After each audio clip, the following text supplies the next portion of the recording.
আপনাদের সঙ্গে শেয়ার করছি সজনে ডাঁটা ভাজা। হ্যাঁ বন্ধুরা, ঠিকই শুনেছেন, সজনে ডাঁটা ভাজা। তাই চলুন দেখে নিই এতে কি কি লাগছে। এখানে জলটা গরম হয়ে গেছে, এর মধ্যে দিয়ে দিচ্ছি পরিমাণ মতো নুন। নুনটা আপনারা যে যেমন খান সেরকমই দেবেন। গুড়, আপনারা গুড়ের বদলে চিনিও ব্যবহার করতে পারেন। মানে হলুদ। এবার এগুলো সব ভালো করে ফুটুক, তারপরে আমি আসছি।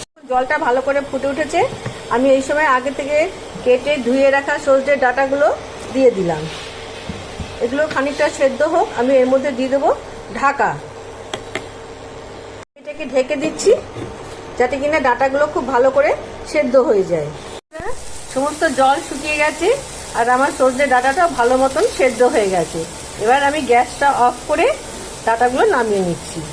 তেলের মধ্যে আমি দিচ্ছি একটু সর্ষে ফোড়ন আর দুটো কাঁচা লঙ্কা, দুটো থেকে তিনটে কাঁচা লঙ্কা।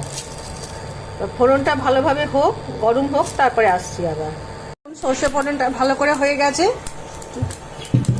লঙ্কাটা ভাজা হয়ে গেছে। এই সময় আমি সেদ্ধ করা ডাঁটাগুলো দিয়ে দিলাম।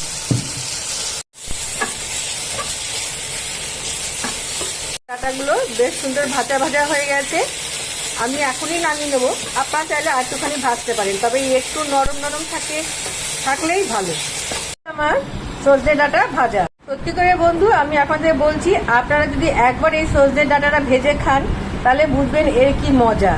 অনেকই খেয়েছি, কিন্তু অনেকভাবে সজনে পোস্ত, সজনে ভর্তা, কিন্তু এইভাবে সজনে ভাজাটা একবার খেয়ে দেখবেন, দিয়ে আমাকে জানাবেন। And please like, share, comment, subscribe my channel.